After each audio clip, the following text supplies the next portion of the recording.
نحمده ونصلي على رسوله الكريم اما بعد فاعوذ بالله من الشيطان الرجيم بسم الله الرحمن الرحيم رب اشرح لي صدري ويسر لي امري واحلل عقدة من لساني يفقهوا قولي۔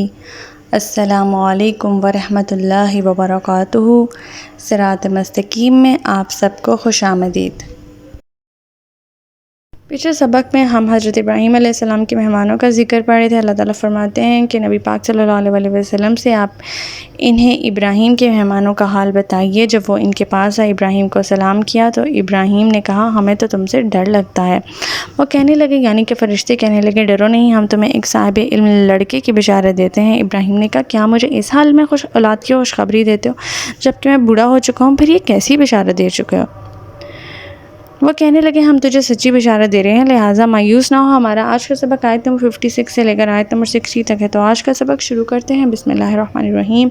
قال ومن یقنط من رحمت ربہ الا الضالون۔ ابراہیم نے کہا میں مایوس نہیں، کیونکہ اپنے پروردگار کی رحمت سے مایوس تو صرف گمراہ لوگ ہوتے ہیں۔ آیت نمبر 57۔ قال فما خطبکم ایھا المرسلون۔ پھر ان سے پوچھا گیا اے اللہ کے بھیجے ہوئے فرشتوں تمہارا کیا معاملہ، یعنی تم لوگ کس وجہ سے آئے ہو؟ سیدنا ابراہیم سمجھ گئے تھے کہ یہ فرشتے کسی خاص مہم پر ہی آئے ہیں، ورنہ لڑکے کی خوشخبری دینے کے لیے تو ایک فرشتہ بھی کافی تھا۔ آیت نمبر 58۔ قالوا انا ارسلنا الی قوم مجرمین۔ وہ کہنے لگے ہم ایک مجرم کی قوم کی طرف بھیجے گئے ہیں۔ آیت نمبر 59۔ الا آل لوط انا لمنجوہم اجمعین۔ سوائے لوط کے خاندان کے ان سب کو ہم بچا لیں گے، یعنی وہ عذاب جو ہے وہ حضرت لوط علیہ السلام اور ان کے خاندان کے علاوہ باقی سب پر آنے والا ہے، وہ ایک مجرم قوم ہے۔ آیت نمبر 60۔ الا امرأتہ قدرنا انہا لمن الغابرین۔ البتہ لوط کی بیوی کے لیے بحکم الہی ہم نے یہ مقدر کر دیا ہے کہ وہ پیچھے رہنے والوں میں شامل ہوگی۔